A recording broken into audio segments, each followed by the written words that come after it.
Thank you so much for coming, Nikolaj. Thanks for having me. I've always wanted to do a podcast with you, but I just never really had a good sort of format for it. I've never really had the right podcast, but this is the first episode of this podcast that doesn't even have a name yet. So Amazing. You fit in because you're the first guest, so you also sort of help define this podcast maybe a little bit. Ooh, what a pleasure.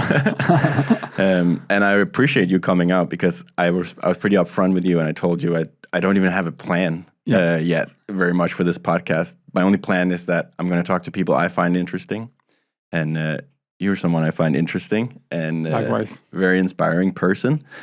And yeah, I thought about starting with this anecdote from something that happened yesterday, actually, that I think kind of sets the stage for some of the stuff that we're going to talk about today.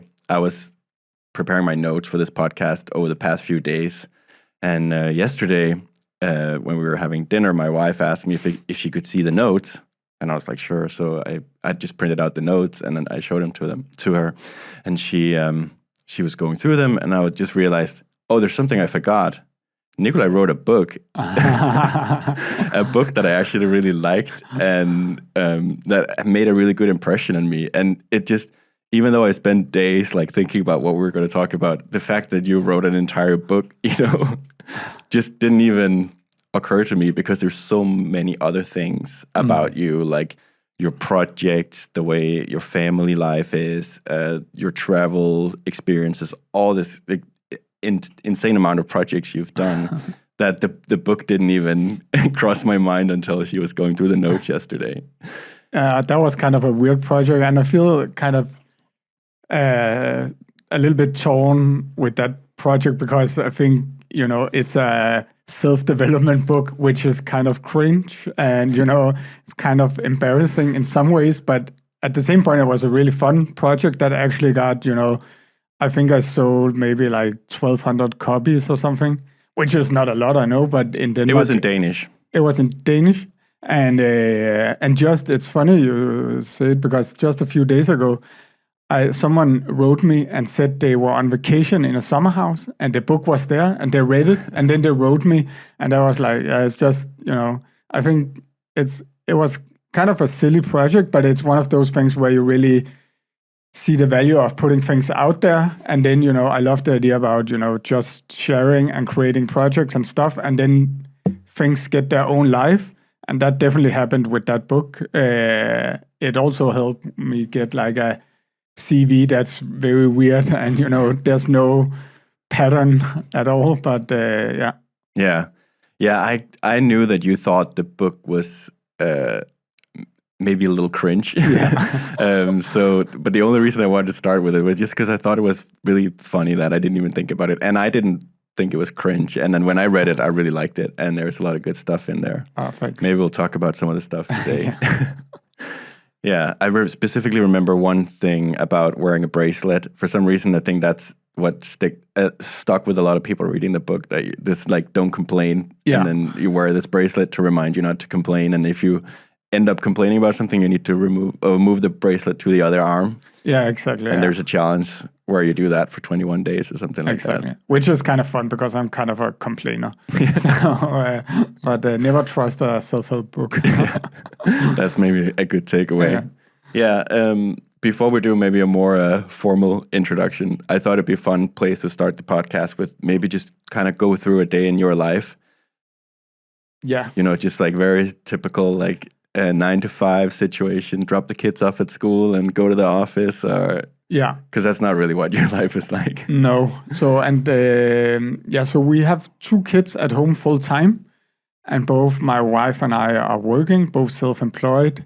So we have this weird setup where we take turns working and taking care of the kids, and we've been trying a lot of different models, and sometimes they work, and then at some point, they don't work, and then we change it. So it's, but right now our setup is that we do 8 to 3.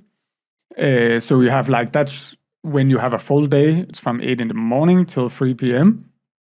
And then we switch. So you go to the kids, and then you have from 3 to 6 p.m. And that kind of works pretty well because then, on a daily basis, you have some time to catch up on stuff if you need, like emails, whatever.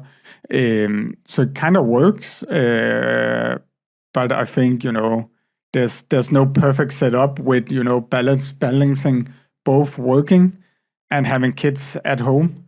But right now, that's the best model we have. Challenge with it is that it's every day 8 till 6, and we need to take some weekend time too to make it work really, because you have one person who is a lot with the kids, only have 2 full days, so that person needs some more time in the weekend. But it's kind of the best of both worlds, but definitely not perfect, but it works. And when you say you have the kids at home, home is not always the same place. Yeah, so we live here in Denmark, but the last few years we've been traveling like 3 to 6 months a year, and that's, I think, a pretty good model for us. We did travel full time before having kids, but now it seems like for us it works pretty well with having like a home base, our own home, and then traveling quite a lot. So that works pretty well. Yeah, but you sort of have the same routine no matter where you are. Yeah, we try, but when we're traveling, it's just, I think the model we have kind of works, but just a slight hiccup, or someone is sick, or you have extra calls in the evening, or something like that, or you're traveling, it kind of messes up the whole thing. Yeah. And then, it gets kind of frustrating because you are trying to keep the same rhythm, but it's not really working. So I think next time we're going to travel, we're going to use the same model, but maybe scale it back a little bit so it's not like the full day, because you also want to spend some time together. And that's our main challenge now is, that we also just want to do things as a family. But we do it our week is very structured. We have a calendar, we plan a month ahead, and, it's very blocked in. So we definitely want to change it a little bit when we're traveling. So you sort of you have different days, whether you are the main person who have the caretaker that day, or if you're working that day. Exactly, yeah. And what do those days look like? Yeah, it really depends. With the kids, it depends so much on. We have a homeschooling group, so we use that kind of a lot. But it's also just hanging out. We also have kind of a rule that we do practical stuff with the kids. So if I need to get a haircut, I bring my kids. My wife is right now at the doctor's with the kids, but we do like museums, trips outside, a lot of different things. Just hanging out, it's just regular life, I guess. And then when I'm working, sometimes I need, if I've been a lot with the kids the last few days, I'm kind of a slow starter because I just need, I'm a person that really needs some time for myself. Just, know where I have to be or do something I have to do. So sometimes if I've been with the kids a few days, then it kind of affects my workday, because then I need the morning to just, work a little bit more slowly, just get some coffee, Yeah. And that's really a big challenge for me, because it's really hard to, the switching around is really hard. So the work is, I try to do really focused work blocks because I have quite limited time. Mm-hmm. But at the same time, I think I'm quite a person who, sometimes, I just have the drive and I can work nonstop. And sometimes I don't have it. And then it's kind of a bad investment to actually really push through. So that's something that I'm struggling a little bit with, finding that balance. And the result is that, sometimes I work during the evenings and stuff like that if I feel like it. Yeah. So it's definitely not a perfect setup. And I think, there's a lot of people who would think that it's too weird, or, it's it's one big mix, the whole thing. But Yeah. it kind of works out. Yeah, that's actually one of the thoughts I had about this podcast that I kind of hope, I hope come across is that I think people look from the outside and they see someone like you and your wife, Michelle, and they see your lives and they think that the reason you do what you do is because it's like a perfect, you found like the perfect recipe or like the perfect setup, and I think it's very like, you have very strong values and you just sort of make it work to sort of follow the things that you really believe in, but it doesn't really mean that it's perfect in any sense, or that it's really comfortable or relaxing or inspiring the whole time, but it follows your sort of value system. Yeah. So that's something I hope will come across in the next hour or so. Yeah, I think you can put a huge disclaimer on it that it's definitely not perfect, and that's definitely not something that we want to tell people, or we don't want to fake it. It's definitely worth it, and I think, but there's we struggle a lot, especially with work, because there's so much we want to do. So and that's the most exhausting thing is that we kind of don't have a model that just works. So we often have a chat about should we change our whole life, and that's kind of exhausting. So I definitely don't want to say that it's perfect. Yeah. I think long term it's definitely worth it, and it's driven by our values. Yeah, so maybe taking a step back and actually try to introduce you a little bit. I think we've known each other for about 5 years or something like that. Yeah. But I've known about you for almost 20 years. And you've been someone I looked up to, but for different reasons over, literally almost 20 years. Because when I was in high school, I was one of the only people I knew that was sort of into entrepreneurship and that whole thing. And there was this magazine at my high school called Young Inc., which you were one of the people who started it. Yeah. And I think your face was on one of the issues. And I also knew your name from this Danish online entrepreneurship forum, Amino. Yeah. So you would I think I read your blog and stuff like that. And so back then I knew you as like a young entrepreneur, and I wanted to become a young entrepreneur. I think you're like 3 years older than me or something like that. So you were a few years ahead of me. And then, so I knew about you back then and looked up to you. And then later, when I started traveling, you sort of came on my radar again.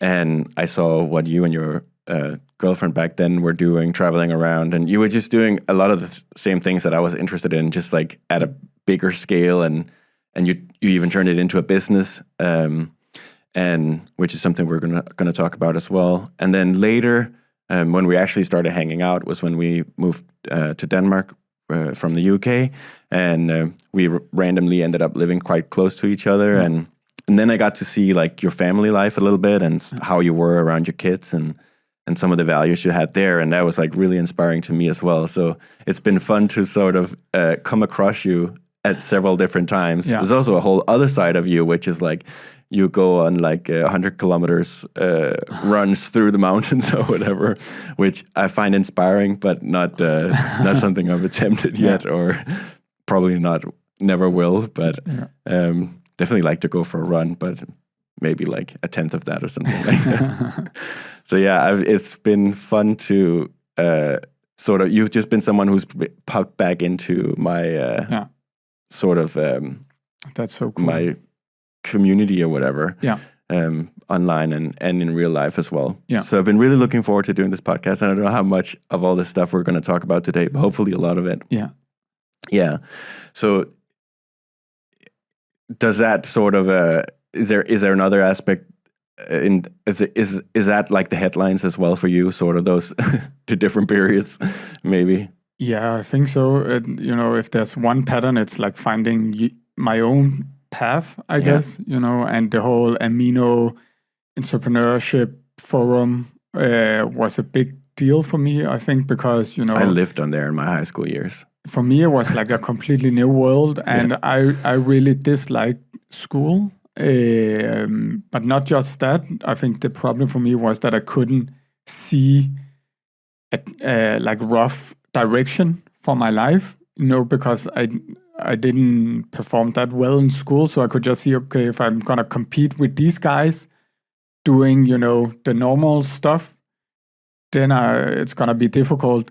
So finding that world was kind of, a game changer for me, because that was the first place where I saw, very different people. I think there was someone there who arranged like to go to some event, like to some 5K race, like a running race. And I joined that when I was pretty young. And then there was just like people who were freelancing. There were people who were doing startups, and they were in different like kind of businesses. And they were all like, some of them were a little bit weird, and they were just very different. So it was just like mind blowing for me, to me that, okay, here's this world of, building your own things where, it seems like there's just complete freedom to do what you want.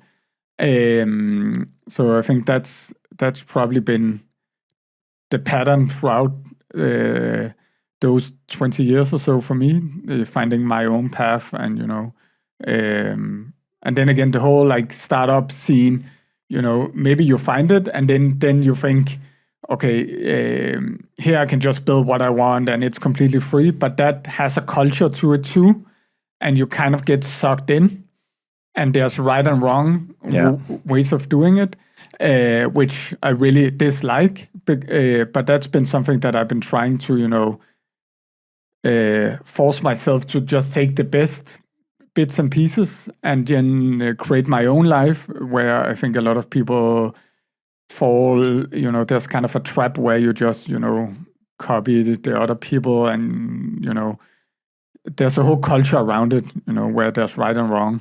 Yeah. Awesome. Yeah.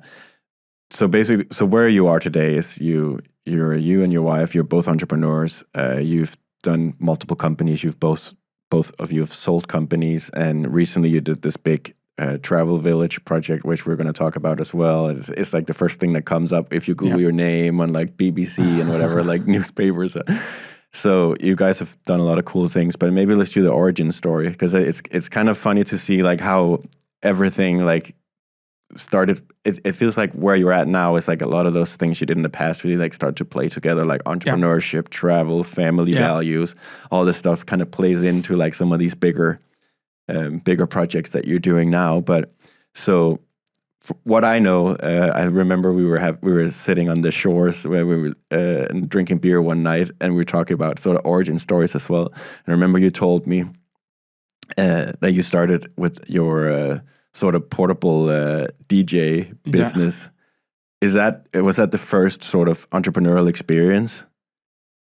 That was kind of the first thing, yeah. It feels like that was like pretty pivotal. That was like a complete game changer for me. Yeah. Again, one of those things, looking back, when it's a little bit cringe, and a lot of my it's friends... like, it's not the first thought that comes to mind when you meet you today. It's like, oh, he used to be a DJ. Yeah. And I have some friends who joke with it too, and it's but it was really nice in the way that, when I was very young, I just wanted to be a DJ. Yeah. And I like music, and, I had one of those, rookie software things to create your own stuff. But I was very young and, like awkward kind of guy. And so it was pretty difficult to get a DJ gig. And I had like no skills whatsoever. So then I just, started buying the like equipment, some used stuff, just, bought like these huge speakers and brought home to my parents. How old were you at this point? I was like 16, 17. 17, I think, yeah. And they were really mad because it took up their basement, because they were like literally so big. And then I just started creating a website. And I think that's around the time where I found Amino and the whole like, that you could actually build a company. So I just started, with a website and just, tried things out. And somehow, and I don't know why, but I got like one gig, and it was like an 18-year-old birthday with like, I think around 100 people, like a big thing. in like some kind of sports place, and it was pretty crazy. And it was my first gig, first time standing in front of people, and it was pretty crazy and very stressful. And there was a stripper, and it was like very weird, but it kind of worked out, and it was like pretty fun. And one of the moms worked in a bank, and she hired me to do their like company gig, just a small gig. And then it kind of took off from there, and I got like more and more gigs. Played weddings and big companies up to 500-600 people, and still no technical skills but I really like the idea about talking to people, their expectations for like the day.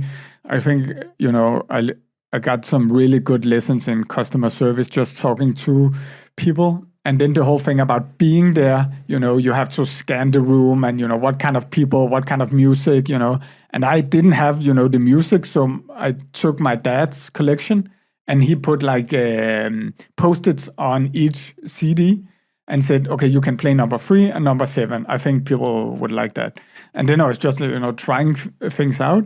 So it was like kind of a real life experience with creating something. And, what I really like was, you got direct feedback. Yeah, that's cool. If people are not dancing, you're doing something wrong. And I kind of got hooked on the whole thing about, creating things, the service around it. And, I created a website and suddenly it was, number 3 in Google, and I started getting leads and stuff like that. And that was, I got completely blown away about the whole thing, building your own thing. Mm-hmm. So the whole dream about the DJing kind of faded away. It was a pretty good job when I was, very young. But it was really rough because I worked in the day. And then, you had to go home, pack up your stuff, and then out to play, and then home at maybe 2 or 3. But I really liked, having those in real life experiences and the direct feedback. And, so it was definitely game changer for me in the direction. And, just seeing, I can just do stuff, I can, I know it's not a big deal, but it was a big deal for me. Yeah. I can create a website and I can learn how to get visitors to that website, and then stuff in the real life happens and I get paid and I don't have to do this and this because I can do this now. And that was, I think helped me on that way of life now. Was it convenient that you had this DJ business idea because you already kind of knew that you maybe wanted to try to start a company or something like that? Or was it just really happened that way that you had, you wanted to be a DJ and the only way you could be a DJ was just to like do it yourself? Yeah, it was just a dream of being a DJ because I think, so I was just trying to figure out a way to do that. Yeah. And I actually started out writing to some local, clubs, like suburban small clubs, and they just said no. Yeah. No chance. You don't even do drugs or anything. Yeah. So I just thought, okay, I'm just gonna try myself. So it was definitely like that way around. Mm-hmm. Yeah. It's funny because when we talked about it the first time, when we sort of I learned this about you, and I think I told you that my first business was I rented out bartenders. Yeah. It's just funny because you just do these weird things when you're young because you're just, it's like, it's the world you live in, like exactly. DJs are cool, like bartending is cool, and you're just like trying to like, you come up with these strange ideas and and you don't really have those experiences that tells you that you can't do stuff, you know, which is pretty nice about being young. And then if you're a bit of a geek, like at least I was, like you could figure out SEO and get to the top of Google, which we did as well for the bartending business. Yeah. So the valuable part there ended up becoming good at that. Yeah. as well. Yeah. So this DJ gig sort of leads you to online marketing, which is when I started following you, besides like being known for being a young entrepreneur, the actual thing that you did was like marketing. You had like a website built, or like a marketing consultancy where you did like websites and stuff for people, right? Something along those lines. Yeah. And I think I had so many different ideas that to do marketing was the one skill that I could use. Yeah. So that kind of, pretty randomly became my background or my skill. And it's still what you do today, right? When you do consulting. I still have some clients that I work with. Definitely want to transition a little bit more towards the newer community projects that I'm doing. But it's still something that I do now. Yeah. So at some point, you guys started traveling. Yeah. And how did that happen? That was actually, I didn't travel a lot when I was a kid, like a child, but my wife traveled a lot when she was young with her parents, and they lived in China and stuff like that. So when we got together, we started traveling quite a lot. And then at one point, she got accepted into doing her master's in Beijing, in China.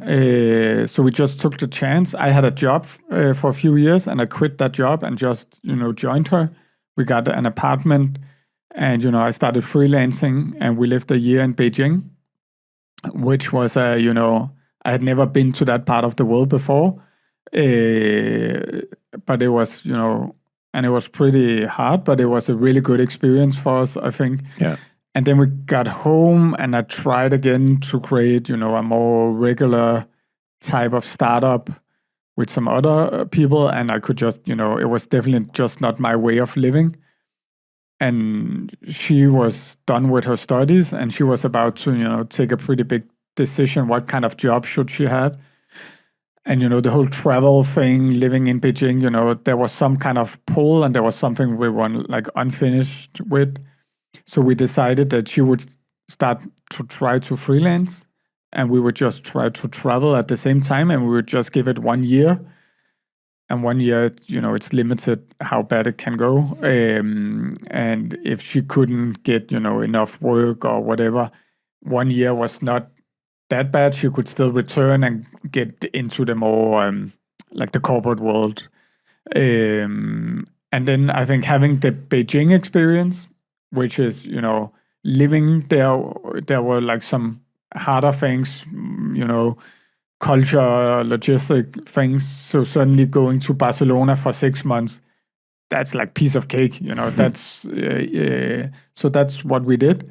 And we had like an amazing time, just, the perfect Spanish life of riding around on a Vespa in the city, going to the beach and to the mountains, and working from coffee shops and stuff like that. So when those 6 months were done, we just kept traveling. Went to Morocco for a month or so, and then we just continue for pretty close to 5 years. Yeah. Awesome. And then at some point, you decided to start a family as well. Yeah. And you decided that it was important to you to figure out a way to keep traveling. Yeah, I think, we were traveling so much leading like up till 2 months before having our first child. And we also had a project or a company doing retreats for like nomads, startup types. So we were traveling quite a lot with that project, like 8 to 10 weeks a year around the world, and getting, a lot of friends and a lot of community from that project. But we were at the same time kind of tired of, the logistics and, traveling the whole time, expecting our first child. We definitely had, the nesting dream. We really wanted our own place and stuff like that. But we had been traveling for, pretty close to 10 years, a lot. So we knew that that's not gonna stop, So we want to figure out a way where we could continue traveling, and we just started out with like month-long trips with friends, with kids, and then we did our own with 2 kids. We did, a 6-month trip where we kind of realized that, okay, we want to keep doing this, but it's also kind of exhausting to be alone and getting, we have to meet new people. We need to get friends for the kids. And the old idea we had about bringing a lot of friends and just, to do some long-term traveling kind of came back, and we decided to create Traveling Village, which is kind of, a big part of our life now. A community project where it's like 20 families traveling for 4 months. Yeah, you should say that slower again, because it's 20 families traveling together for 4 months. Yeah.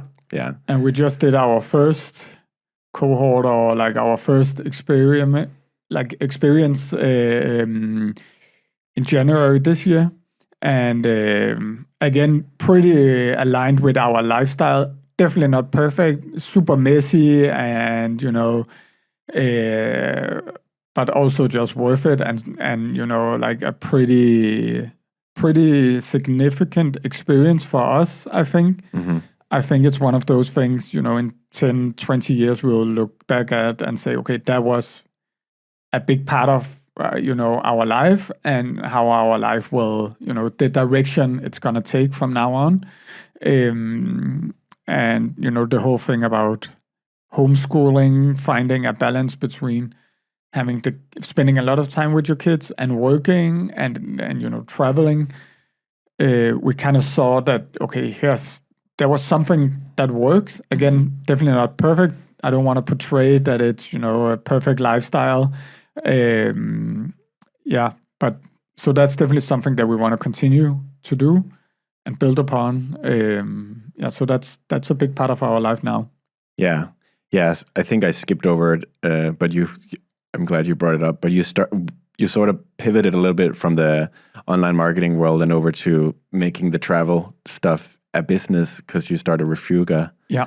And that's probably I think that's how most people in Denmark know you. It's pretty often that I talk to people that have been on one of the retreats. Yeah. So can you talk about how you started that, and just quick recap of how you started that? Yeah, it was just when we lived in Beijing, it was kind of lonely for me, because my wife, she had a lot of, people on like the school, and I was, she was there the whole day. And I was just in our apartment, or, going to some offices and coffee shops. And I did meet some people, but, it was kind of obvious that I needed to do more. And before that, I had a job for a few years. So suddenly I just felt, completely alone. No coworkers so at that time I had a Danish blog, and I just, wrote a blog post that I want to rent a house in Spain. Get 20 people together, all self-employed in some way. And then we would just spend like 1 week helping each other, networking, relaxing and stuff like that. Less practical stuff than back home. And it didn't go viral. That would be too much to say, but people were really helpful in spreading the word. And, within 5 or 6, 7 days, I had, like 18, 20 people lined up who paid 5,000 Danish kroner to join. I didn't have, the house. I didn't, it was a very rough idea. I just said Barcelona, and then I was very lucky to find a house. Flew from Beijing to Barcelona to do the retreat, and it was, the whole group actually arrived to the house before me. Okay. Because I went with some friends to do grocery shopping, and it was like mayhem with all of the shopping, making food for 20 people 3 times a day, and it was a lot of geeks, so there was like a lot of sodas and a lot of snacks and stuff like that. But again, it just worked out, and it was like a really nice week. And then we just kept doing more and more. We did it in Spain, Italy. People returned to people returned, and then we expanded a little bit, and we did like mountain climbing trips and stuff like that, because if we could do the retreats, why then we could just make a landing page for something else that we wanted to do. Then we expanded to make it like global, and it was like a really nice experience, and a great way to meet people. A really tough business to I think it's one of those things that I should have had as a side project for a longer time, and just kept doing it because it was fun. But it was one of the first time where I really felt I had traction. And really nice feedback from people. So I was, they were dancing. They were dancing at least on the last day when we had our parties. But so I really tried to scale it, which didn't really work out. But we did do, we had 500 people join. We had people from more than 40 different countries. So it was, like a great personal experience, and it was my job those years, but it didn't really scale into like a big thing. But some of our best friends are from that project, and again, it's one of those things where it's obvious now that it's like a stepping stone to something else. So that was the short version. Very cool. The next thing I wanted to talk about is you have a life plan. Not very many people I know have a life plan, but I've seen you talk about you like the idea of having a life plan. Yeah, it keeps changing. Yeah. Let's hear what it is today. Yeah, I don't know if I have a specific plan. I keep coming back to some things. And one of them is, the whole thing about the travel projects. There's definitely like a pattern between what we've been doing and what I think is fun. So one is, to build on those projects into bigger things. So first we did, the travel project. It was like single people traveling for a week. Now we're doing, families, and it's for 4 months, and it's like a bigger deal. It's more people, it's longer time and stuff. And then we're starting Revillage, which is like a new project where we want to get families to actually move to the same village, like a declining village, to see if we can create, a new model there. And then, we might join for that one. And then I think my bigger dream would be to go more into, building like a whole neighborhood, because one of my hobbies is, reading or studying like urban planning. Cities, or just in general how we live, how the physical environment, like what it does to us and stuff like that. But I'm not sure it's just like a rough idea, and it's not like a set plan, because I think one of the takeaways from the last 20 years is that it's very difficult to predict your direction, and that there's stepping stones, and sometimes stuff leads you in random directions, and I think it's nice to kind of embrace that. And for example, with the reading of urban planning, that's something that I felt a little bit bad about doing, because it was not tied into something that I could, that was my job, or I didn't have a plan like with it. But then suddenly 5 years later, I can see that, okay, there's stuff from that I could actually use. And now, the whole idea about Revillage, which is kind of our new project, is comes from reading about that too. So I kind of like the idea about not having a plan too. But then again, some things just come back to you. But yeah. I think last time I saw your plan, which I think was on X, your last step was you wanted to build an entire city, and yeah, who knows if you're going to do that? But I'm pretty sure that I wouldn't be surprised if you do something sort of that at that level, ambition level. Thanks. One day. Yeah, we'll see. I think I like the idea about creating like digital communities, getting people from the whole world to do something in real life, you know, connecting different things. You know, there's so many different patterns with loneliness, you know, we're not having as many kids as we should have around the world, and you know, there's difficulties with housing cost in the big cities and stuff like that. Villages are declining, so that there's so many different things that I kind of, you know, love to read about or love to do or have experience with, that I can see that I can combine somehow. One of my challenges is that I've been very used to being very free. I've had, you know, a lot of freedom for many years. So some of these ideas, you know, are, you know, much bigger, much more commitment, and, you know, so we'll see where it leads. What would you, like, you live in Copenhagen, it's already pretty good on many levels.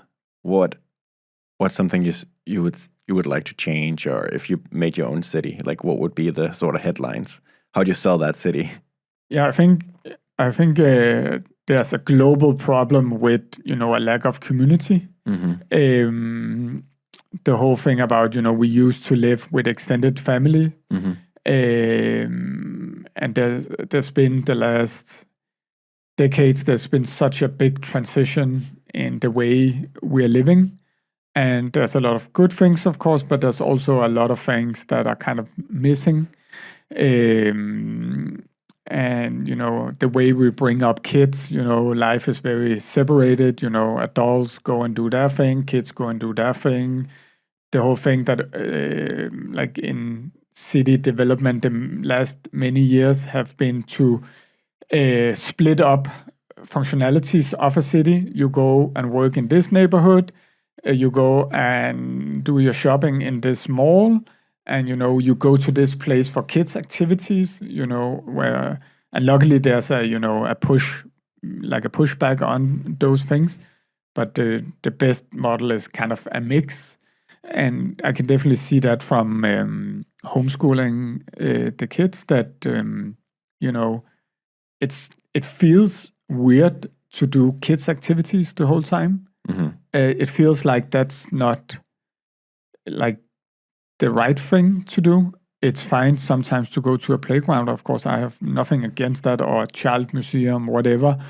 But I like the idea about them being involved in everyday life and not having the separation.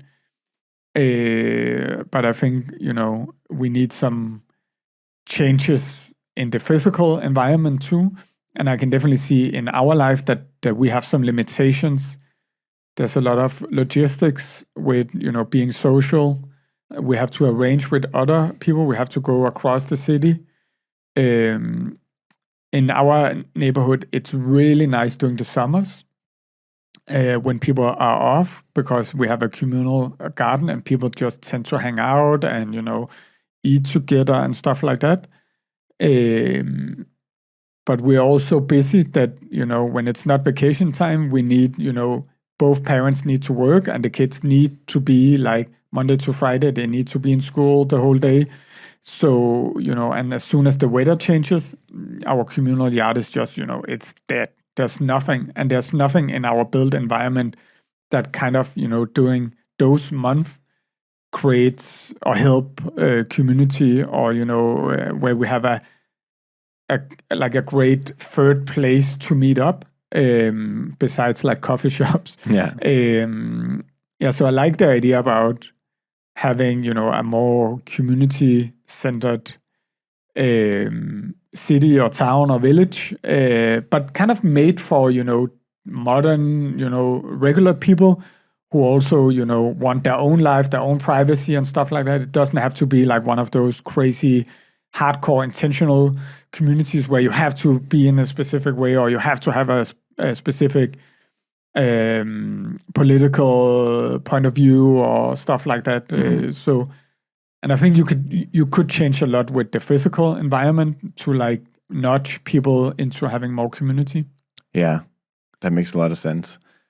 I'm curious to hear more about like how you sort of deal with that in your life now, because because you're very creative people, and I've heard you talk about this community aspect a lot of times, and I know you have some, I guess, practical solutions to how to have more community.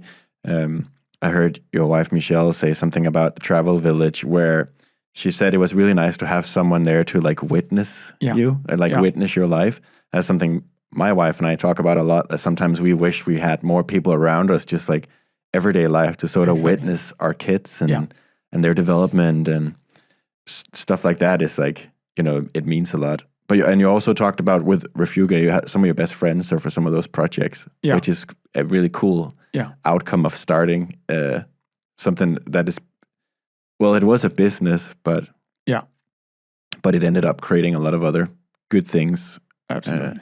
And maybe that was intentional. It was sort of intentional, right? Because you started it because you wanted more community. Yeah.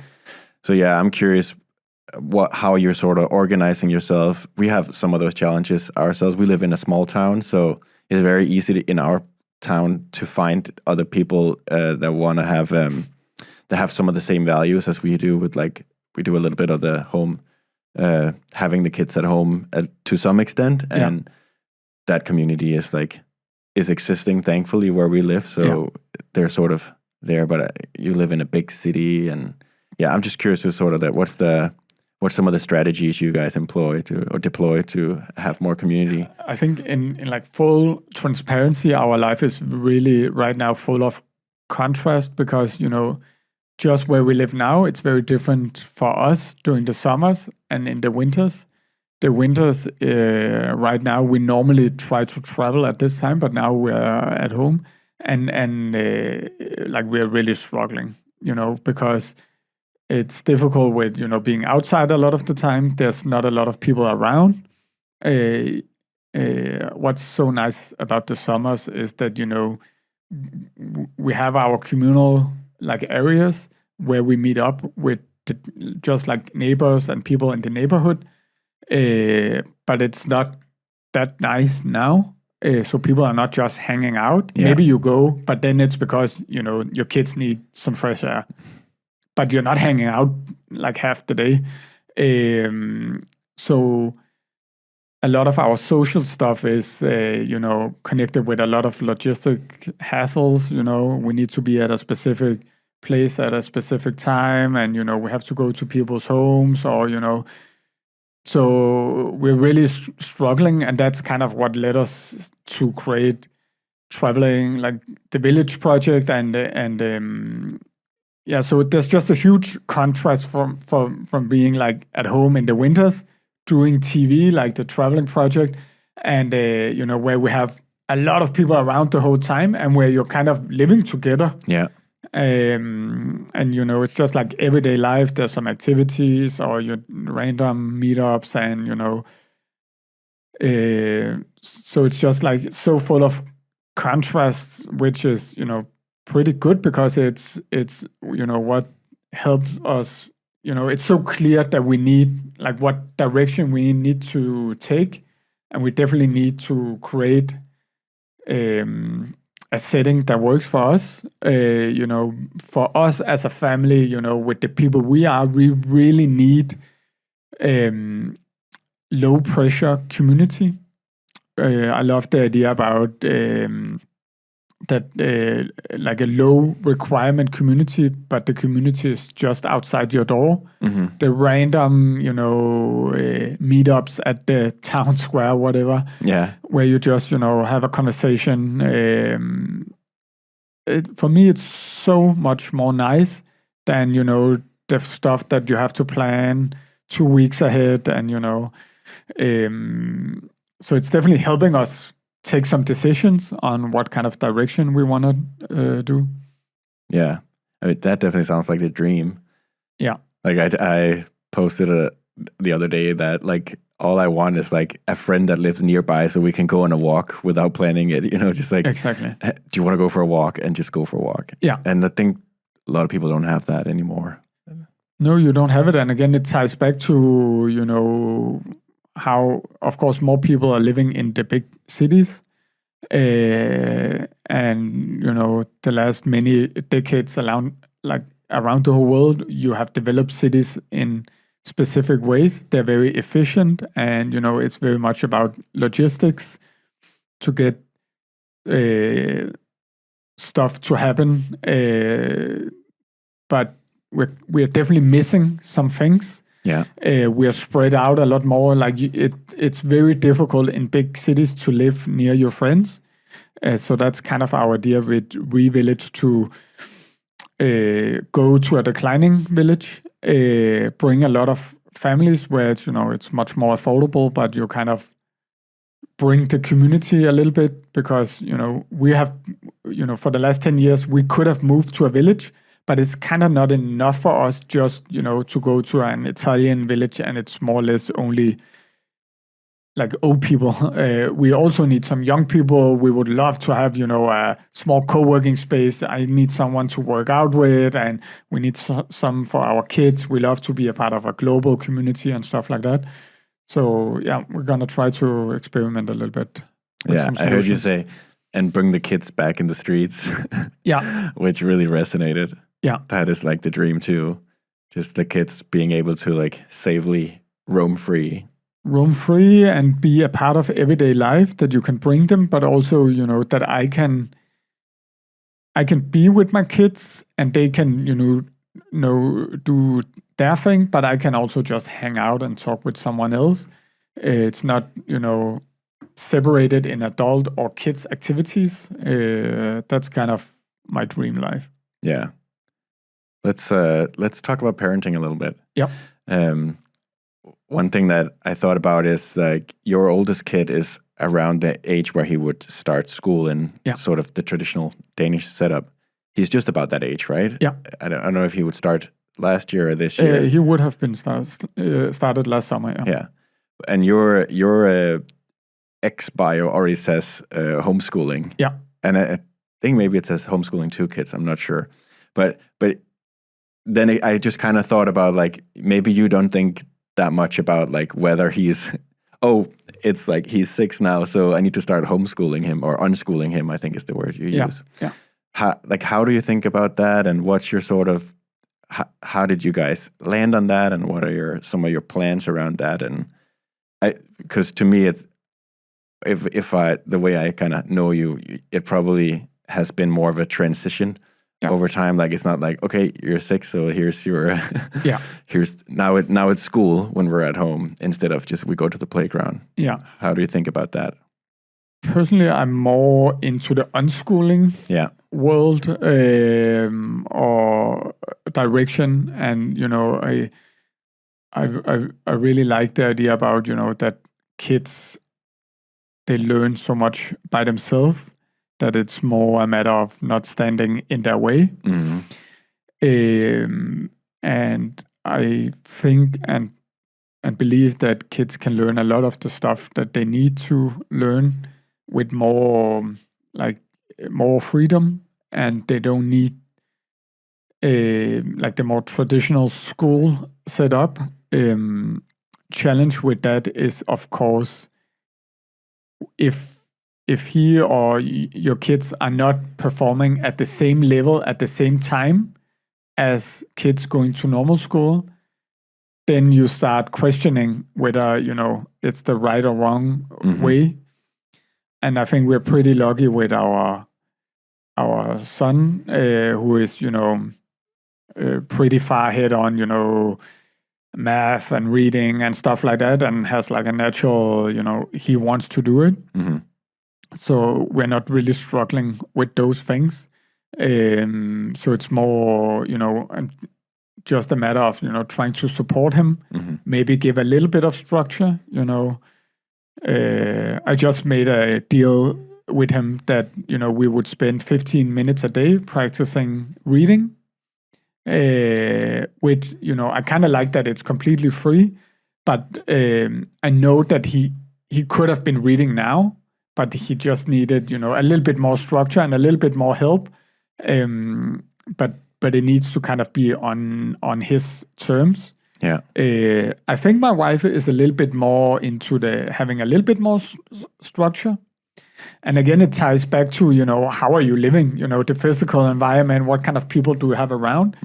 And right now, when we're in Denmark, we live very, I would say in a silo, a little bit just us, where I think if we were living permanently with 20 families around the whole time, I would have no problem letting him just be. I would, I saw how much in 4 months he learned just, observing 10-year-olds and adults from different countries and, Yeah, what were those kinds of things that you saw him learn? He was just around people who acted differently and, languages and, ways of being. And, he saw that people who were, or like kids the same age, if there's something they can do a little bit better, then he wanted to learn it. Yeah. So it was more like a natural drive he had. And then it was very easy for him to learn. So I think maybe with the lifestyle we have back home here, we would need a little bit more structure. Yeah. But I would not hesitate trusting, full like unschooling philosophy if we were living with a community more permanently. Yeah, that makes a lot of sense. Like even, the thing you talked about always bringing your kids. Yeah. When you do stuff, it's actually something where you really left a mark with me because you mentioned it once where you're like, I really want to try to like, I think at that point you felt like you were maybe going to the playground a little too much, as like, or going to a museum too much, and you were like, I kind of want to just like do normal things, way more, and just bring them. And if you do that, there's so many little opportunities to learn things and teach them things, right? Yeah, there was like 2 weeks ago, I went to get a haircut, and I have like a Kurdish place, and they're really sweet.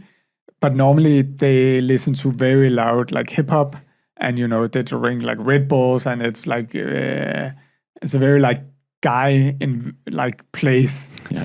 And then I came like one morning, and it was just us, and I brought my 2 kids, and then these guys who are normally like pretty cool, and they have like a kind of a facade, and then they were just like completely different. They changed the music to some very, like they found like the most soft playlist they could. And they came with candy to the kids and, just like those small things. At least that was fun for me. But I think it kind of comes from, it being like we have to do practical stuff with the kids. Yeah. Because if I have to go to get a haircut in my time, then I don't have, like time to just relax or be myself. But it's actually really nice to do those things. And, when my mom was a child, my granddad had like, not sure about the right term, but he was like growing like veggies and selling them to local shops. And, there was like a lot of years when she was like kind of small where she didn't, go to like some place. She was just at home, but her dad was working there. So she was just like helping him out or playing around or with the other kids. Yeah. So, and I'm not saying that it was perfect back then, but there's definitely, things that we could take from that time and use. Yeah. One thing I've started doing recently is I like working out outside. I don't like gyms. Yeah. So I like to run to this like local, there's like a place in our town where there's like some exercise gear. And one thing I started doing recently is just bring one of the kids. Yeah. Because it's also sort of a playground. Yeah. And they just think it's fun. Like my 1-year-old is trying to do push-ups when I do them because he thinks he wants to do the same thing as I do. And it's just fun to like sort of bring them in these situations. And then I ask them to count like when I do my exercises and just little things like that where you can sort of build in some of those little like lessons. And that's another thing, that the whole like unschooling and like learning that as soon as you have a little bit more time and you do like regular stuff, there's so many things you can learn. At one point my son, he thought it was very like fun to hear about like sewers.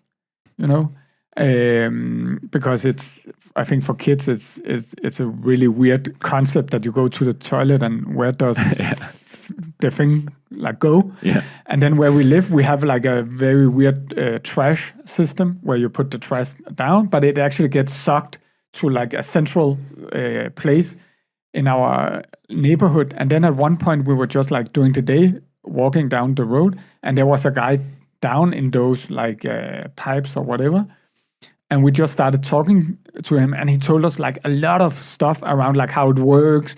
You know, people put like so many weird things there, so they get stuck. They get like a notification, and he learned so much about. And I love the idea about those things that you can, you know, and it kind of I started seeing more things myself and asking more questions, and you know.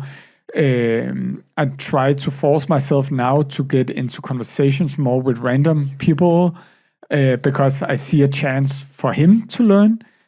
So it's been really helpful for me too, because normally, or if it was just me, I would not notice those things. I would just walk past it, and you know. Yeah. And there's so many things where you can just ask people, and they're, you know, they would love to tell you and show you and bring you in, and you know.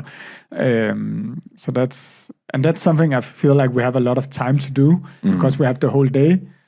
Where, you know, sometimes at least I don't want to compare to people who have more like the 8 to 4 life, but if we have a more busy day, you know, I know that when we do stuff together, it's more like, you know, the quality time. You know, now we really need to, you know, it needs to be nice, and we need to have snacks, and it needs to be a good time. But when you just have time, you know, the whole day you can do stuff like that, I feel. Yeah. Now I'm thinking like, it sounds like there's maybe a bit of a contrast there, because it sounds like when you're with the kids, you have a lot of time. Yeah. But maybe when you're not with the kids, now I'm talking a little bit from my experience as well, that's when you really don't have a lot of time, and you need to be like pretty strict about like how you spend your time and do the stuff that's like that you need to do. Yeah.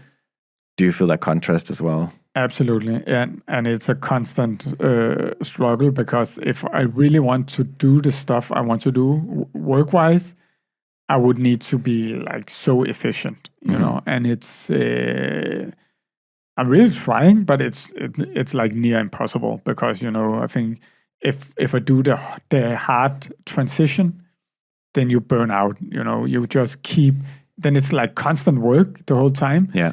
And that's why sometimes if I've been a lot with the kids and I have a morning, then I need to, you know, just work slower. And, you know, sometimes, you know, I just realize that, okay, I'm not going to get a lot done. You know, it's just better to do something else. Yeah. But that's really a struggle when you have limited time. Sometimes I have, and that's definitely why a big part of me wanting to transition more over to my own projects, community projects, because they're so aligned with my values that I have no difficulties getting stuff done, and it's in my mind the whole time. But when I need to transition to do client work, it's more like a hard transition. I like doing it. I like my clients, and but it's still, it's something else. Yeah. So it's a hard balance. What's work like these days, and like what are you sort of working on these days?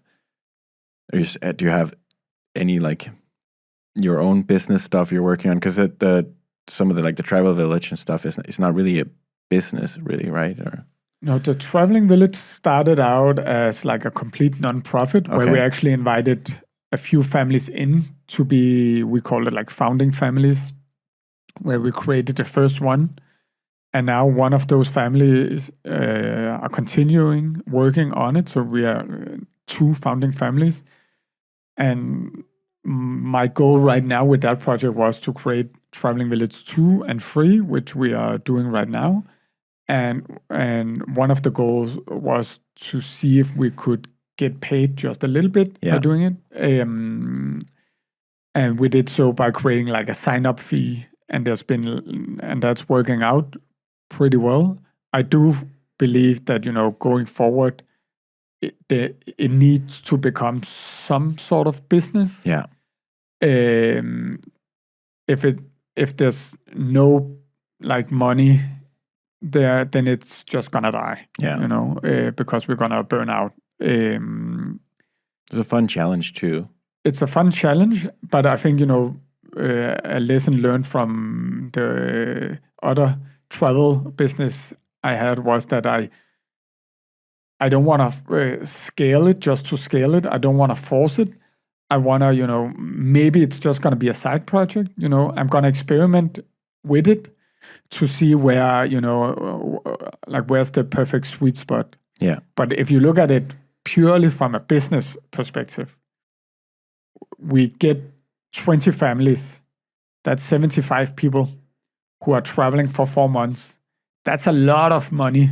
If you compare it to a regular travel business, who sell like for one family going somewhere for 1 week, it's a lot of transportation, but we also got the whole thing about daycare, schooling thing, that people around the world, they spend a lot of money on those things.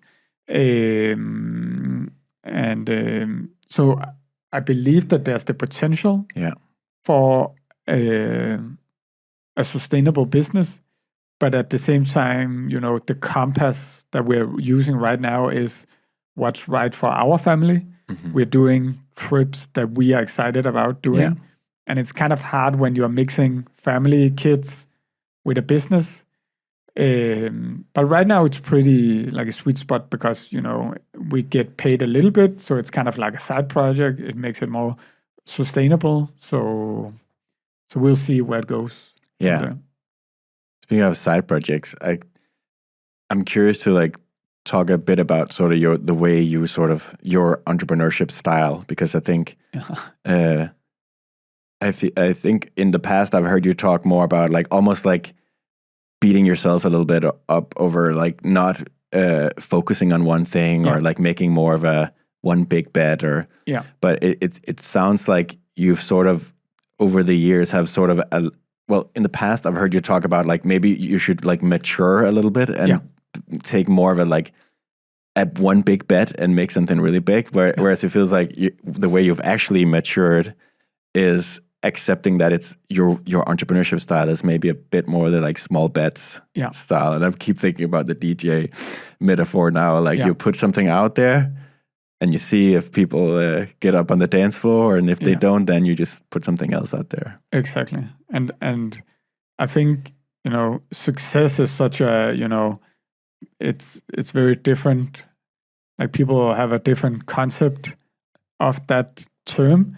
And I think financially, maybe, with the risks that I've been taking for many years, investing, not getting a salary and stuff like that, financially, maybe, I should have been more successful if you look at it like that.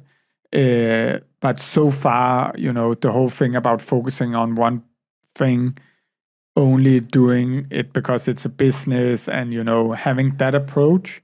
Mm-hmm. I have some friends who are very successful, and a few times I've been trying to do kind of that style, and it never worked out. It's just simply not who I am, and it's kind of annoying because I feel like I have the skills, the network, the experience to do some of those things, but it's just not possible for me to sit down and do a more traditional startup, or it's only.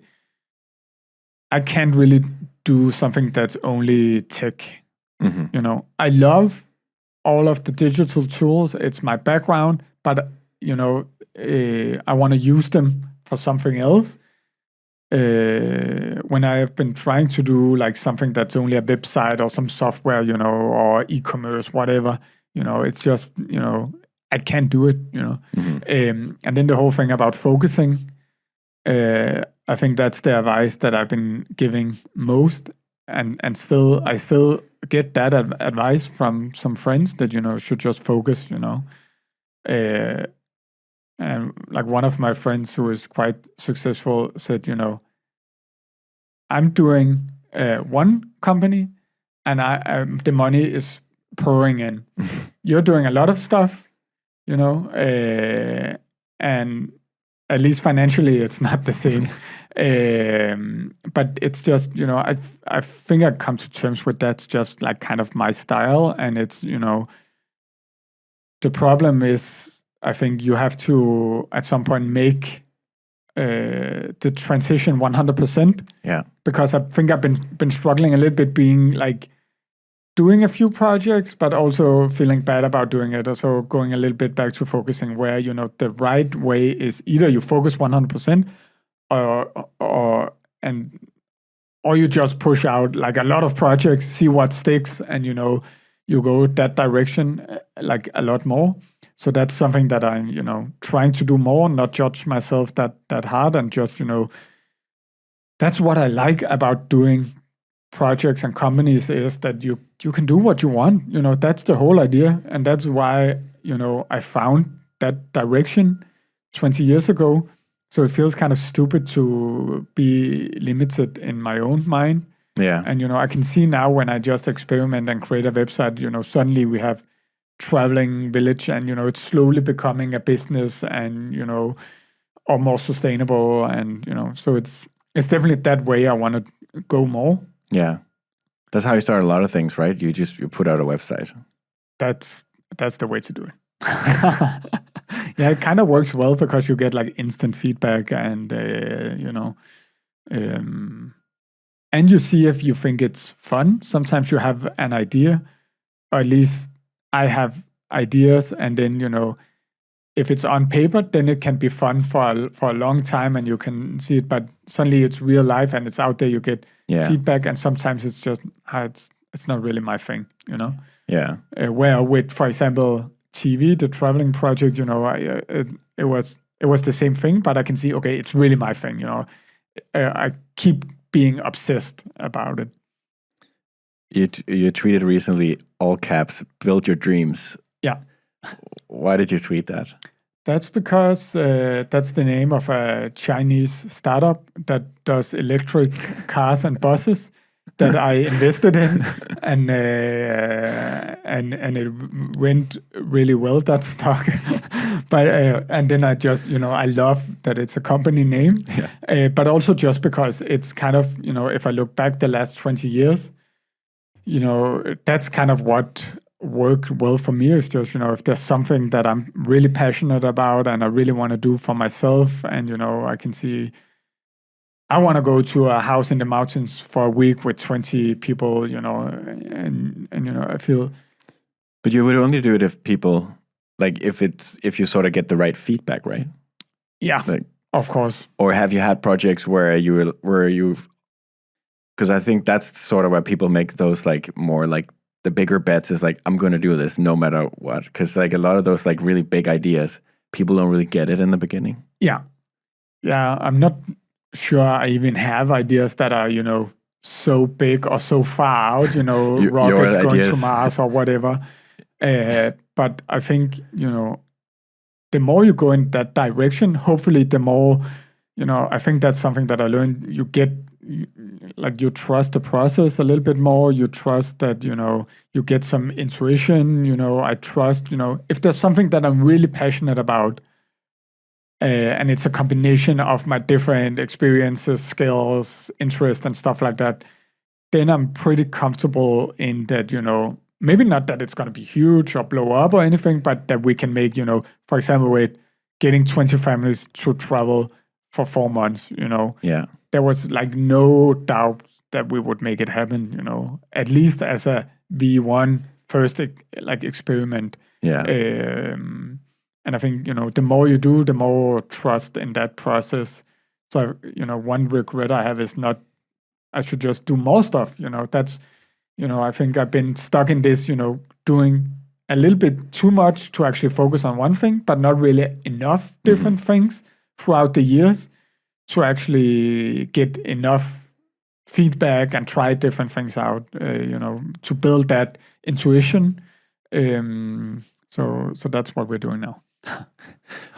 One of the things I've heard you talk about is that, like, after having kids, you just have to be okay with things taking a longer time to get done, especially when you decide to do it the way you guys do it. Yeah. And it's something that made me think about, is like kind of different phases of life. Do you feel like your life sort of has different phases? Do you think about that? Definitely. Life, no matter how you try to do it, you have different phases, chapters of your life. I think some people barely acknowledge it, right? They do the same job before and after they have kids, and they have a lot of the same like routines and stuff like that. Yeah. Even after having kids. Of course, yeah. But you're totally right. But I think at least there's definitely been a lot of clear different chapters to my life, and there's definitely, I think, a key in embracing it, and saying that, okay, now we are in this phase, and that's again a challenge, because you wanna, for example, now we have rather small kids. It's pretty natural that you take it easier, you focus more on the kids. We're all going to live longer. There will be a new period where I can grind again, but I think, that's, I kind of, keep doing stuff. So I think, that's one of the things that I could improve a little bit, would be to maybe embrace those chapters a little bit more. Mm-hmm. It's something that I've been thinking a lot about the Traveling Village project, is that I want to embrace that phase now. At some point, we're going to have teenagers, and they don't want to travel. They want to stay home with their family or their friends. So maybe we have like a decade now where, we can do Traveling Village projects, So I like the idea about, really doing that. And, when in many years, we will look back at, okay, we had 10 years. Mm-hmm. We did family, community, the village idea. We really lived that to the fullest. Yeah, I think that's cool, because like another thing I have heard your wife Michelle say it on another podcast, is like it's not like traveling village is like the perfect solution. Yeah, it's not like, okay, we found this great way to live our life, and that's just how we're going to live our life forever, because now we sort of figured it all out. Yeah, it's first of all, it's an experiment, right? 100%. But it's also something that sort of, like, you don't really want people to do that full time for the rest of their life. Like, it's not really what it's meant for. It's more, it's like, it's an experience. And you learn some things, and maybe it sort of like changes a little bit how your brain works, and gives you some experiences you can use or bring back home or whatever, where you bring it afterwards. Exactly. And that's actually what we tell families, because we actually invest a lot of time in doing calls with families before they sign up. We do 2 calls, and I have like a whole onboarding process. Just the application form to get to the calls takes quite a long time, and you have to do it with your partner, or that's what we ask.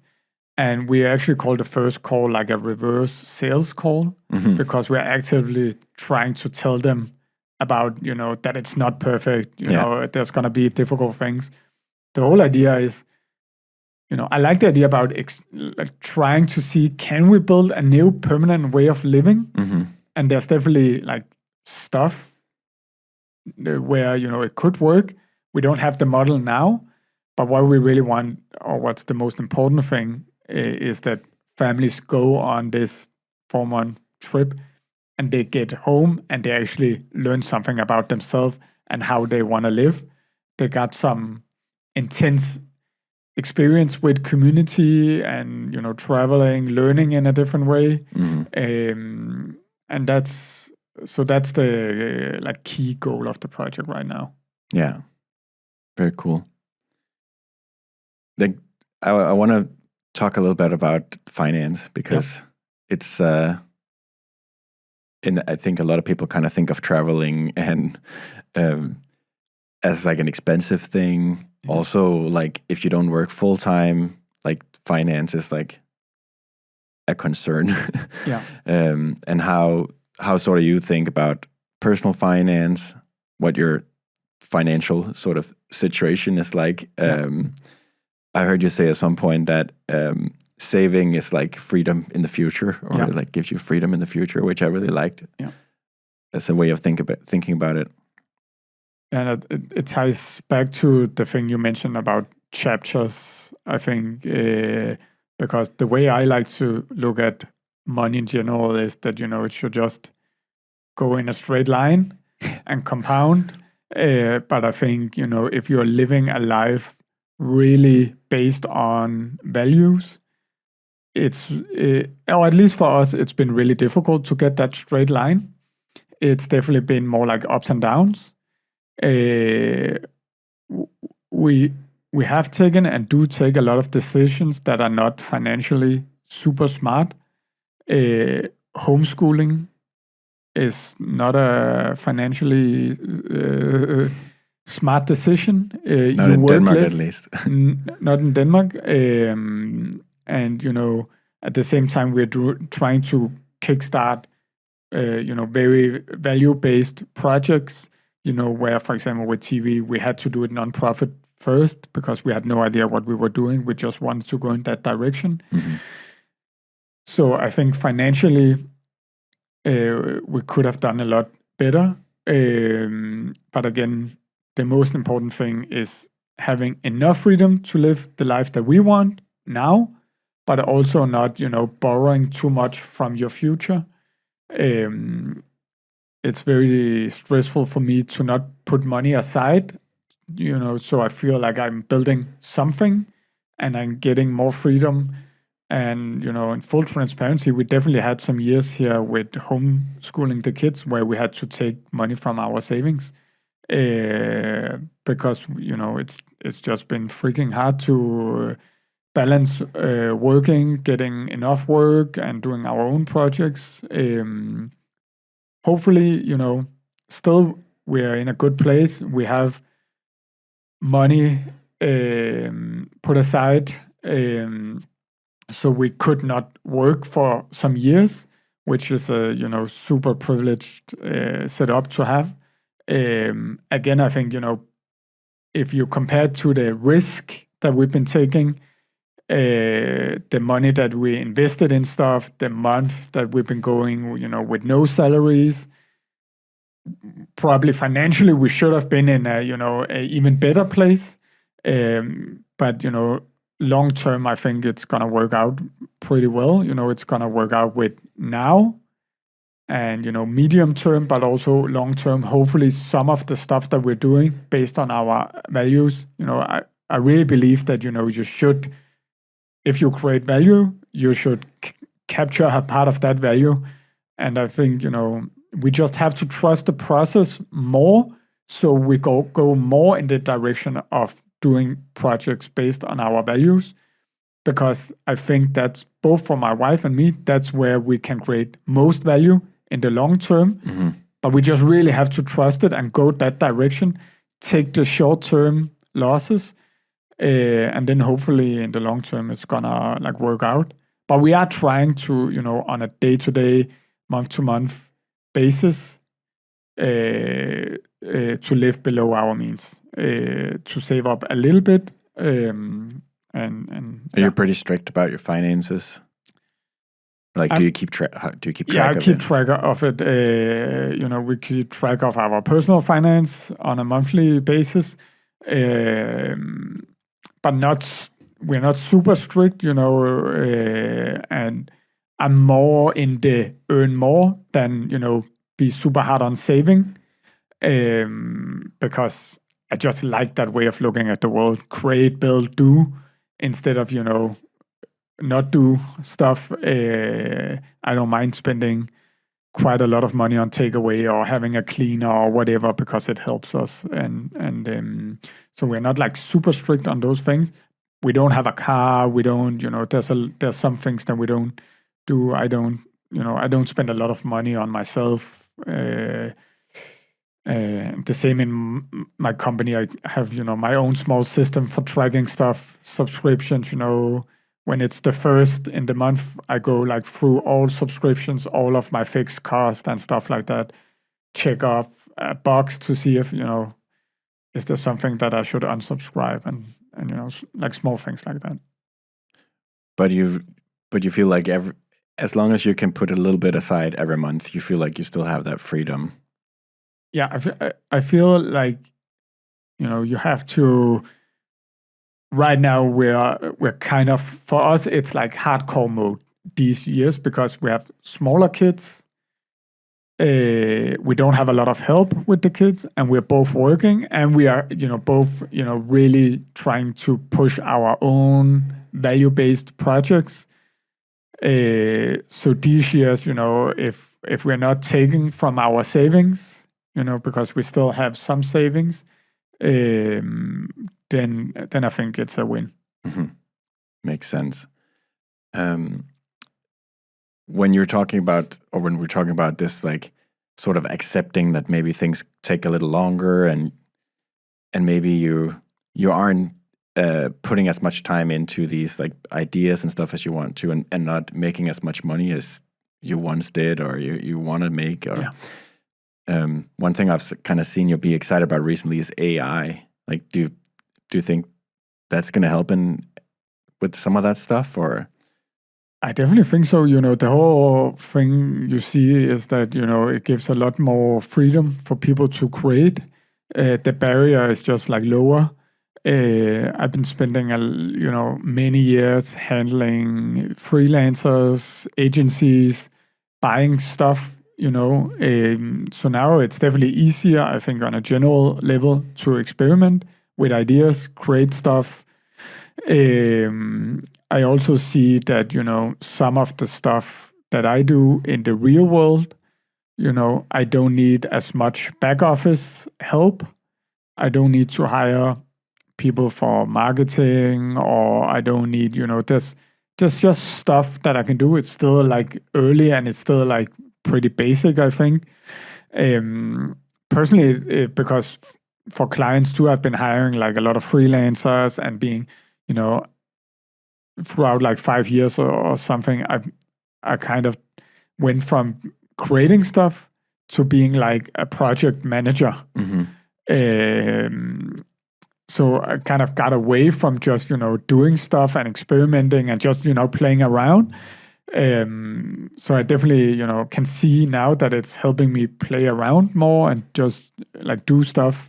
So hopefully some of the ideas that we have, real life projects, it can be a tool that we can use to make it more sustainable. Yeah, that makes a lot of sense. Like, one thought I've kind of had is like, people talk about like maybe with AI we don't have to work as much, or maybe we don't have to work at all, or and I kind of think that maybe that's going to be true for the people who really I think you have to almost be sort of going in that direction to begin with. I don't think AI is just like automatically going to do that to you. I think companies probably be happy for you to still sit there for 8-10 hours a day in their office or whatever. But if you really embrace it, and if you have more of the sort of attitude that you have, I really think it's interesting to see how much it's going to like help on that like whole freedom thing, and give you more time back, and just help you do more things. Yeah. It's just like the barrier to just trying things out is just like lower. Mm-hmm. But also, I think, some projects, for example, doing stuff in the real world is sometimes, there's a smaller like margin. It's more difficult to earn money compared to software.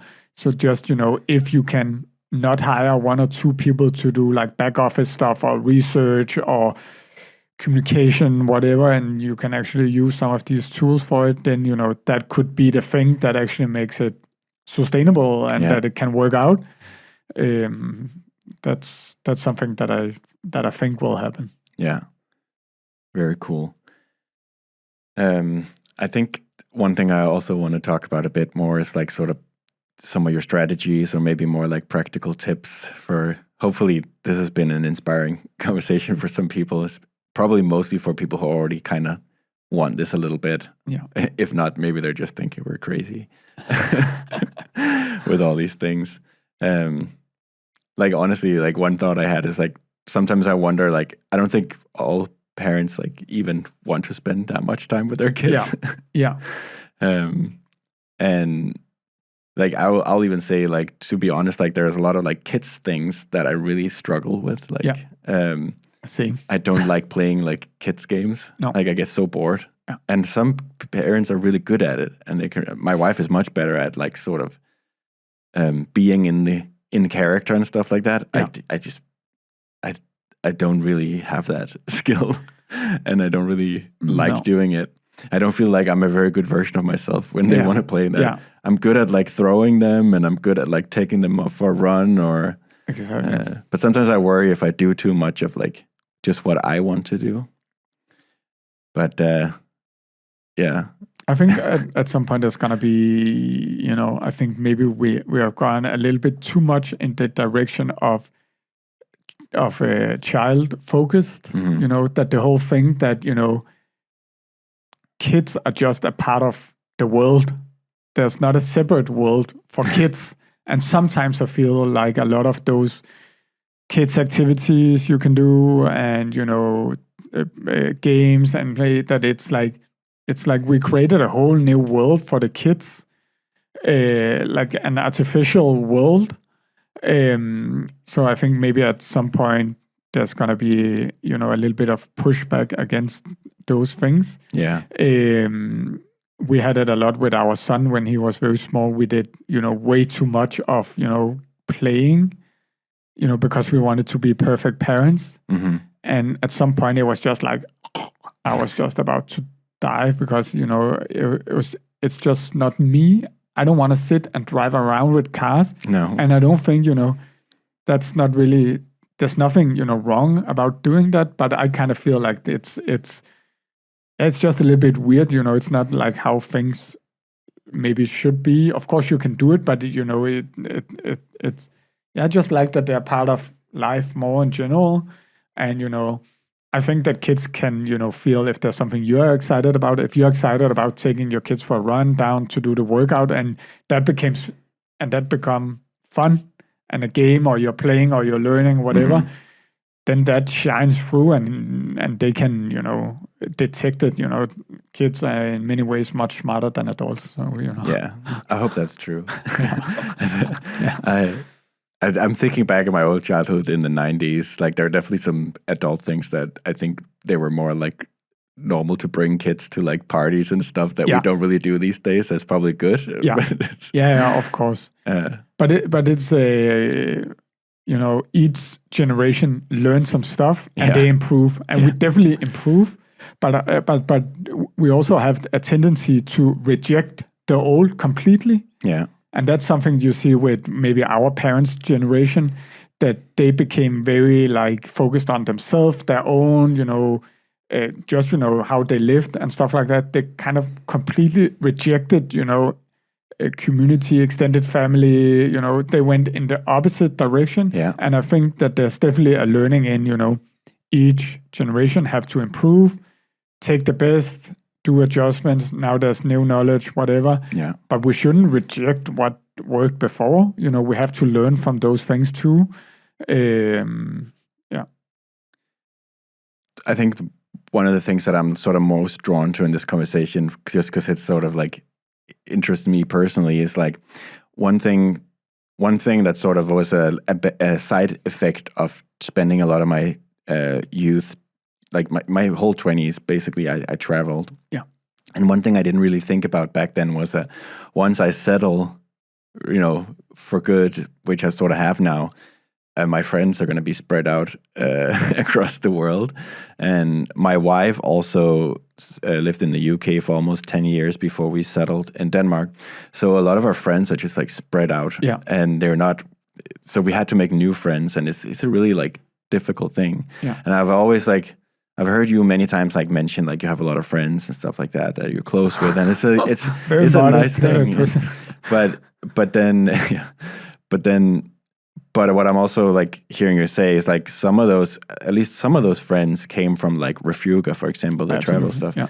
And I think maybe there's some strategy in there as like, it's the kind of like there are actually like strategies you can use to kind of think out of the box a little bit and find creative ways to like meet new friends and stuff like that.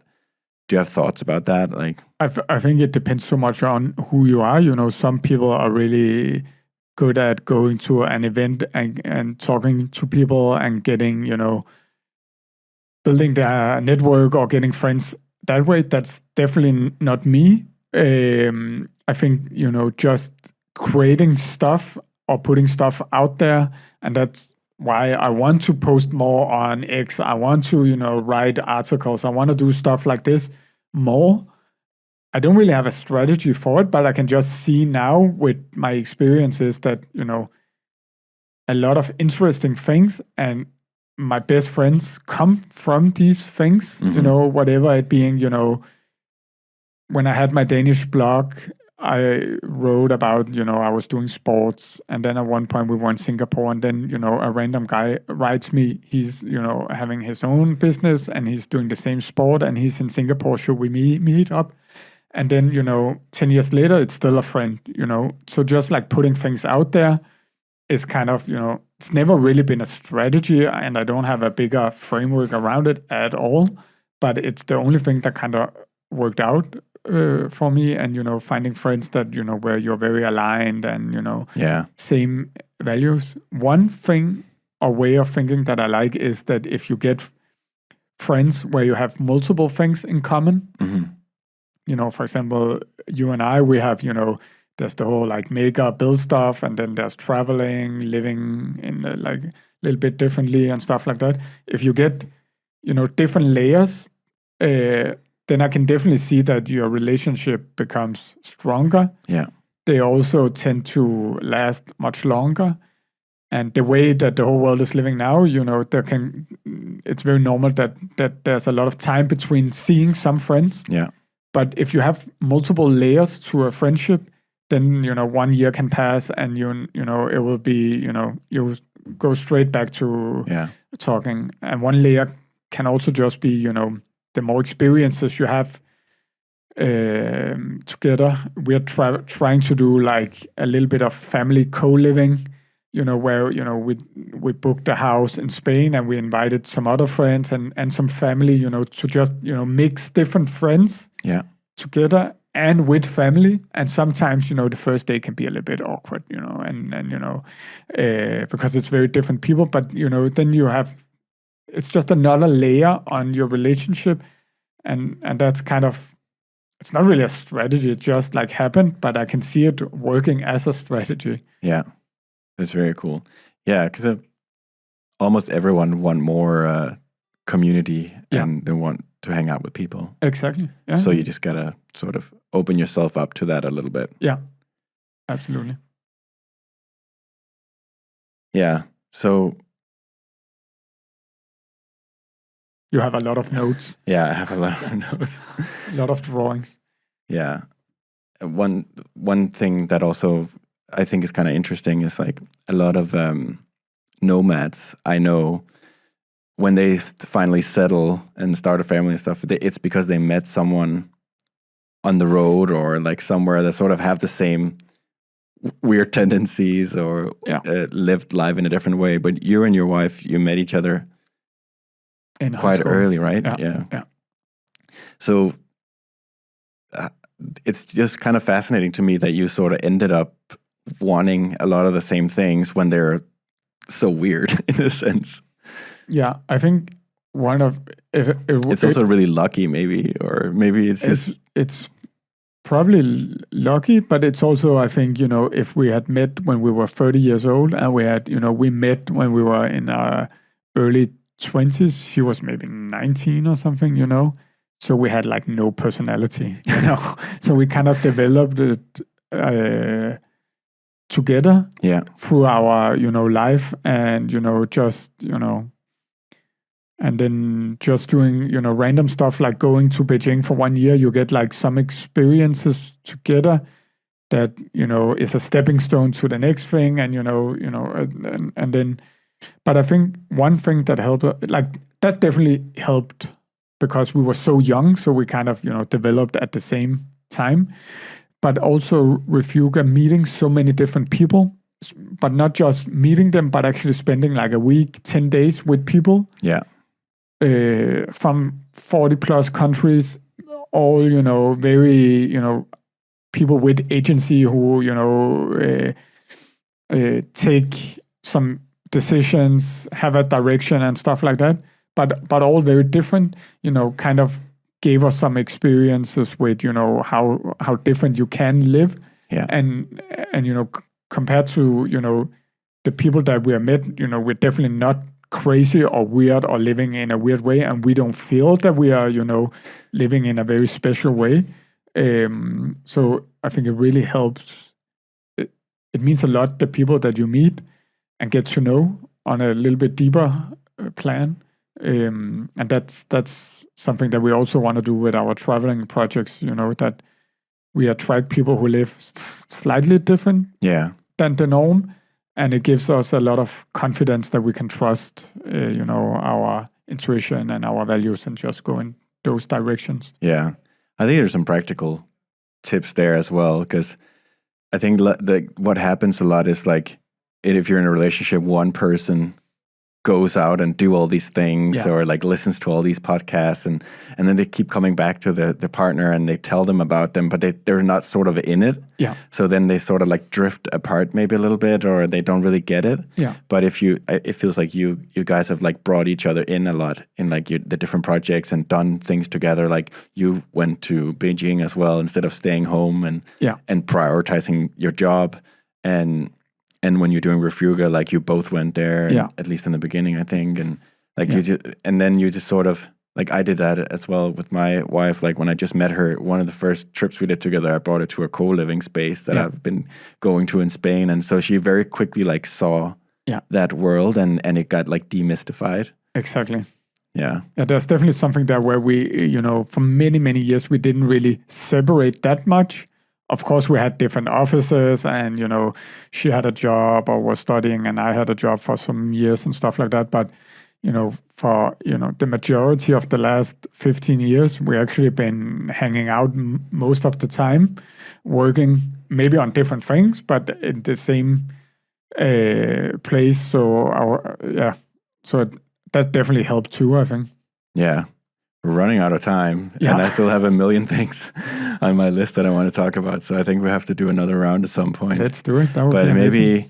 maybe we can just end with like, if you had to like, if there are some people watching this that are inspired by some of these things and maybe thinking about like a life change or something, because you're a small bets guy, what's the advice there? Is it just try a little thing, or is it just go all in and just jump in the deep end of the pool? Kind of how do you ever like give this kinds of advice, or do you try to avoid it? Or I really try to avoid giving advice because it's so difficult and it's so easy. It's so easy to give advice, but it's so difficult to actually help people. But of course, I love the idea about just trying stuff out. Like low risk, maybe not no risk, but like lower risk. Just doing stuff that you're passionate about, in the future, as you said, if, we don't have to work and stuff like that, you have to do stuff that you're interested in, so I definitely think that a good help for a lot of people is maybe questioning the norm a little bit, and especially the advice that you're getting from generations before you, because they have a completely different point of view. They're trying to help you, but they're coming from a completely different world. Yeah. You are living now in a completely different world, and in 10, 20 years, it's going to be different again. It's going to be different for your kids too. Yeah. Very different. Exactly. So I think, the doing stuff that you're passionate about, that you're obsessed about, and, experimenting with stuff to find stuff that you're passionate about. I want to improve reading about stuff that is not directly connected with something I can make money from. Mm-hmm. Because I think, long term, that's gonna, be stepping stones to something that I'm really passionate about. The whole thing about, mixing your own things, coming up with new things because you read about this and you did this and you did, very different things. You met different people, and then suddenly you have, a library of experiences and knowledge where you can create something completely unique. I really like that as a philosophy.